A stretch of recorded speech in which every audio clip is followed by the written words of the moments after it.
Welcome to African Affairs, a television program on Africa. We are in the studio of DCTV, Washington, D.C., United States of America. Today we are going to discuss Nigeria. My guests here are Dr. Alem Hailu of Howard University, Mr. Vincent Erondo, the president of Nzukibwa here, and the former senatorial candidate for Abia Central in Abia State, Nigeria. Gentlemen, welcome to the program. Well, thank you. Nigeria is called the giant of Africa. We will have done a lot of programs on Africa, on Nigeria in Africa, and we'll continue. Nigeria got its independence from Britain October 1, 1960. It now has a population of 140 million, according to the most recent census. It has a lot of mineral resources. Some of them are coal, iron ore, petroleum, tin, columbite, limestone, lead, zinc, natural gas. In fact, they say they have now about 700 something billion cubic feet of natural gas in Nigeria. And it has a lot of agricultural products such as cotton, cocoa, rubber, yam. And yam, cassava, they say, is now the largest producer of cassava in the world. Sorghum, palm kernel, palm oil, millet, corn, rice, livestock. Like as I say, that when we talk about countries in Africa, we like to let the world know the abundance of mineral and agricultural products in these countries of Africa. Now, Nigeria has gone through a lot of changes politically.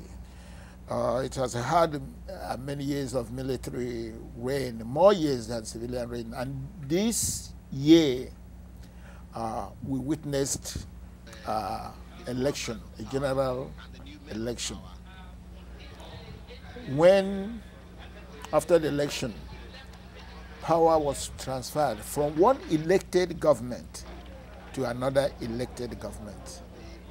This is the first time it has happened in Nigeria. We have had transfers of power. We have had we have had seizure of power, but this was the first time we had election in Nigeria.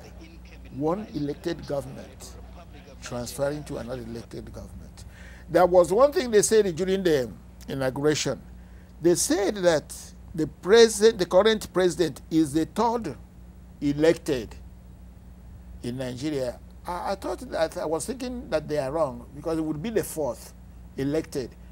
Because Abubakar was elected, Shehu Shagari was elected, Obasanjo was elected, and then Umaru Yar'Adua has been elected. Gentlemen, starting with you,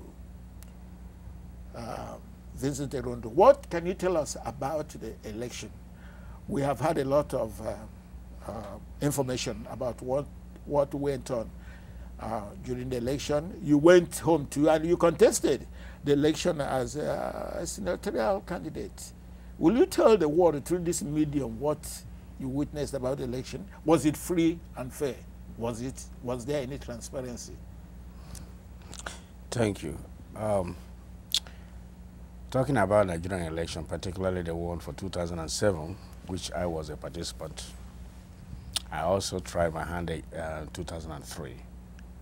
This time around, in all its ramifications, there was no semblance of election on the day of the election, the day of the polling day. In terms of preparation, yes, there were elaborate preparations. The Electoral Commission promised this and that, digitizing it, using computer electronic system, and all whatnot. The process was filled with intrigues. People switching candidates' names at the last minute, parties sabotaging other parties. The campaign really of this time, the campaign in this time was, let me say, a little more peaceful than that of 2003. Of course, people didn't do much of campaigning this time. 2003 heated up, the politics was heated, people campaigned vigorously. This time it appeared that they knew precisely what they want to do even before the election date. People were campaigning, but on the day for the election, the Electoral Commission could not deliver their ballot boxes and the election materials to the polling stations. People came and looked and didn't see anybody. No Electoral Commission official, no government officials associated with the election on those polling stations. And where they did bring some of them out, like in the urban areas, what I'm saying now is with regards to the rural areas. In the urban areas where some ballot boxes made it to the polling stations, there were a lot of intimidation by the military, some thugs. Politicians recruited and armed jobless youths who were harassing people. Some people stayed away instead of being hurt while trying to vote. And some people came directly to the police stations and snatched the ballot boxes, took it to wherever they like and stuffed it, and still were able, some were able to get it back to the Electoral Commission, and others abandoned their own halfway. But to our greatest surprise, that at the end of the day, the Electoral Commission started announcing results of who won and who lost. Then we continue to ask, from where did you get those figures? As a result, since the April elections, Nigerian courts have been flooded with election cases. Okay, we'll come to the tribunals later on. Okay. Dr. Alim Hailu, about the experience of the election, what would you say? Yeah, I would like to take a slightly different approach. He has every right to critique it, looking at it personally, particularly having participated in it. Yes. But the way I would like to see it is connecting it with democracy in Africa, democracy in the world. We hear flawed elections in Russia, in Pakistan, in Lebanon, and all over, even in developed countries, as we see in many places. The question for thoughtful Africans, for those who have been given the privilege, what are normally referred to as the political elites, the intellectual elites, is to see election as at the final stage of a process. The most important thing, election is the final expression. And we've seen, this is not to justify undemocratic ways or flawed elections, but when you see, for instance, the Asian example, you see Singapore rising as one of, you see the Asian example where Korea, Japan, Taiwan, a large part of their democratization process was more focused on creating a system of liberty, economic rights, economic development, social developments, investment in infrastructures in rural areas, having a semblance of order. And then the election come at the end, as it did in Korea, where things can improve, as you've seen it here or in the developed European countries. After things are stabilized, the flawed processes of it can be changed. So I want to see a situation where the focus, the test of this would be how the new government creates conditions for stability, for prosperity, for a rule of law. If it does that, these are minor glitches that can be perfected over time, in my view. Even though I feel like those almost their jokes where they stuff ballots. That's what we would expect, and I'm not trying to justify it, but looking at it from a larger perspective might be a good idea. And one thing that made me proud during the election is the interest of the masses in being involved in democratic electoral process. In some polling booths, these people came out 8 o'clock, 9 o'clock, some 7 o'clock, 6 o'clock in the morning, and aligned. By 5 p.m., the election was supposed to start 8:30, latest 9. The election materials, where they did arrive, did not come at about 5 p.m.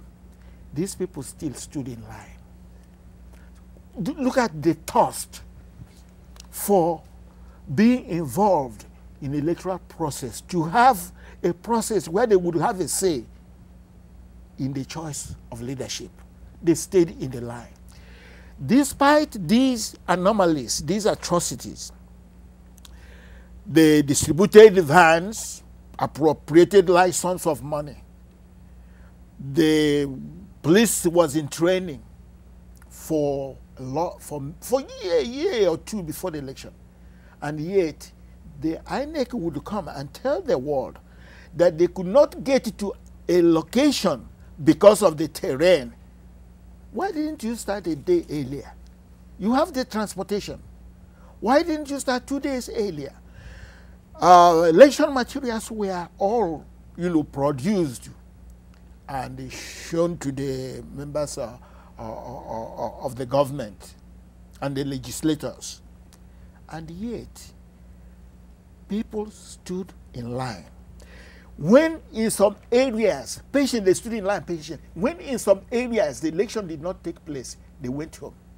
They did not begin to destroy houses. They did not begin to burn houses. This made me proud that Nigeria, despite our problems, we are getting mature politically. They know that violence and destruction of property wouldn't solve any problem. They saw these acts, illegal acts, corrupt acts, like you have enumerated. They saw them. They were there. They saw people stuffing boxes with the ballot papers, carrying them away, but still they did not begin to machete people. It was a sign of political maturity on the part of the masses, the people of Nigeria. All they want is give them freedom. Some of them even sometimes don't want your government jobs. Some of them even don't want to be politicians. All they want is a conducive, democratic atmosphere where they can go on their business. So, let me add a point to what you're saying. Go ahead.